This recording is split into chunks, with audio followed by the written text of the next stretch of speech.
Everyone, Radhe Radhe. आप सभी का हमारे चैनल में बहुत बहुत स्वागत है। आज मैं आप सभी के साथ शेयर करने वाली हूँ सोमवार के व्रत का उद्यापन कैसे किया जाता है। बहुत ही सरल विधि इस वीडियो में मैं आप सबके साथ शेयर करूँगी। तो सोमवार के व्रत का उद्यापन सबसे पहले मैं बता दूं सुबह के समय किया जाता है। तो जिस दिन आप उद्यापन करें उस दिन आप व्रत ज़रूर करें। तो जब तक पूजा होती है और एक ब्राह्मण को भोजन ना करा दें तब तक आपको कुछ भी नहीं खाना है। तो यहाँ पर मैं सुबह सुबह जो है ना आपको उद्यापन की विधि बता रही हूँ।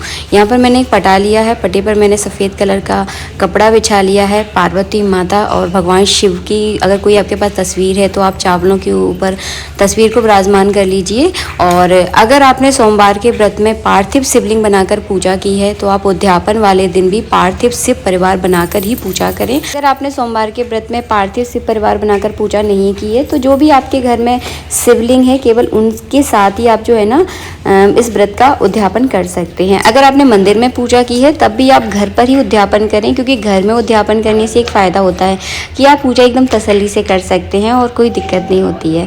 तो यहाँ पर मैंने दीपक प्रज्वलित कर लिया है। चावलों की आसन के ऊपर मैं शिवलिंग को यहाँ पर विराजमान करूँगी।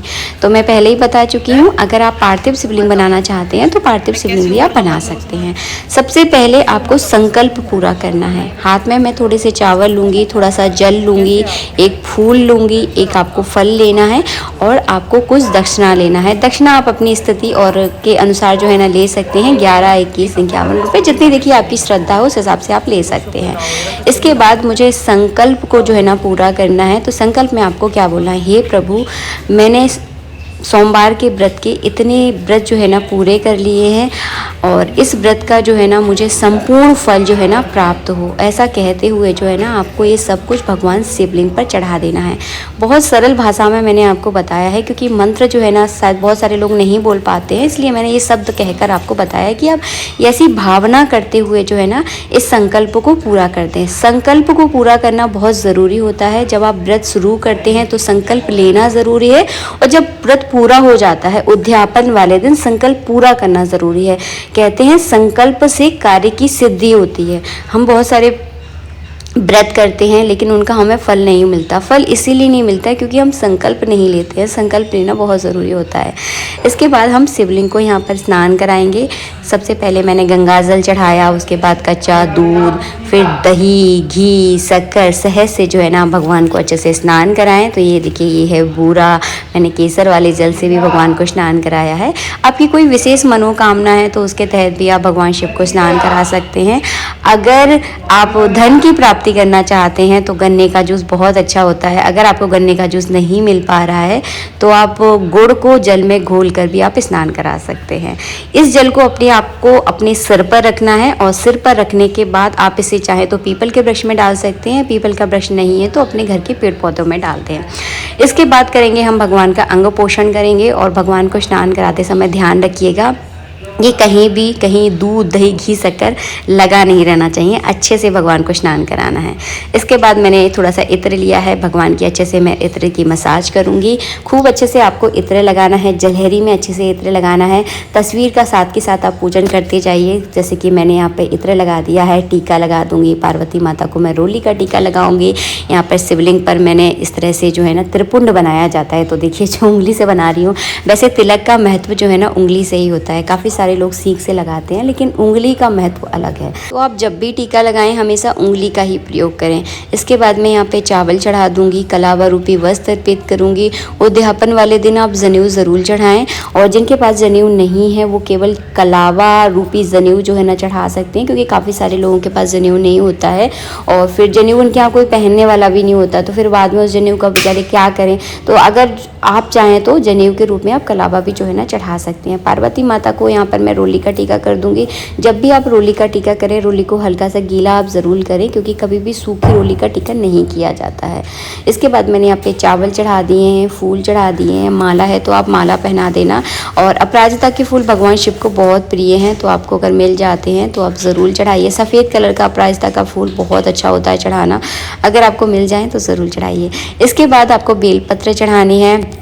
कौआ के फूल, धतूरे के कटा, ये सब कुछ भगवान पे चढ़ाया जाता है। और सावन के महीने में ये सारी चीज़ें बड़ी दुर्लभ होती हैं, बहुत मुश्किल से मिलती हैं।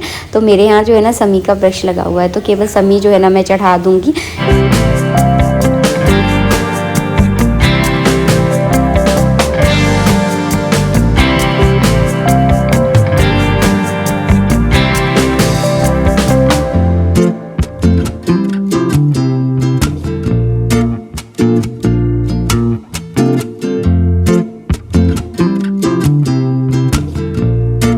बाद आपको पार्वती माता को सुहाग का सामान या साड़ी या ब्लाउज जो भी देखिए आपकी स्थिति है उस हिसाब से उन पर चढ़ाएं ज़रूर। और आज के दिन उद्यापन वाले दिन ये सारा सामान आपको दान ज़रूर करना है। सुहाग का सामान दान करने से सुहाग में वृद्धि होती है। कुंवारी लड़कियां भी सुहाग का सामान दान कर सकती हैं, ऐसा नहीं है कि कुंवारी लड़कियां सुहाग का सामान दान नहीं कर सकती। इसके बाद भगवान शिव के लिए मैंने दुपट्टा लिया है। आप चाहें तो पैंट शर्ट या धोती दुपट्टा जो भी आप दान करना चाहते हैं अपनी स्थिति के अनुसार वो आप ला सकते हैं। कपड़े ज़रूर दान किए जाते हैं।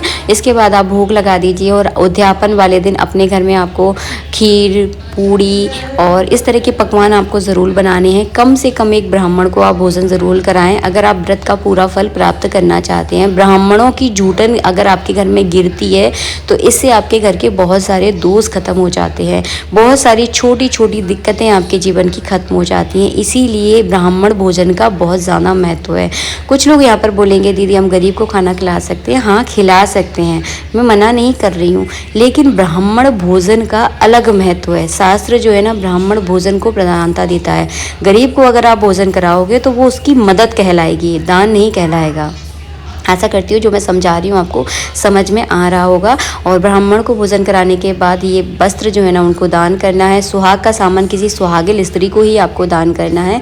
आशा करती हूँ मेरे द्वारा दी गई जानकारी आपको पसंद आई होगी। बहुत सरल तरीके से आप सोमवार के व्रत का उद्यापन कर सकते हैं। कहीं कोई चीज़ अगर आपको नहीं बता पाई होंगी तो प्लीज़ मुझे क्षमा कीजिएगा। उद्यापन की पूजा करने के बाद जो है ना आप ब्राह्मण को भोजन कराइए और उसके बाद जो है ना आप खुद भी जो है ना भोजन कर सकते हैं।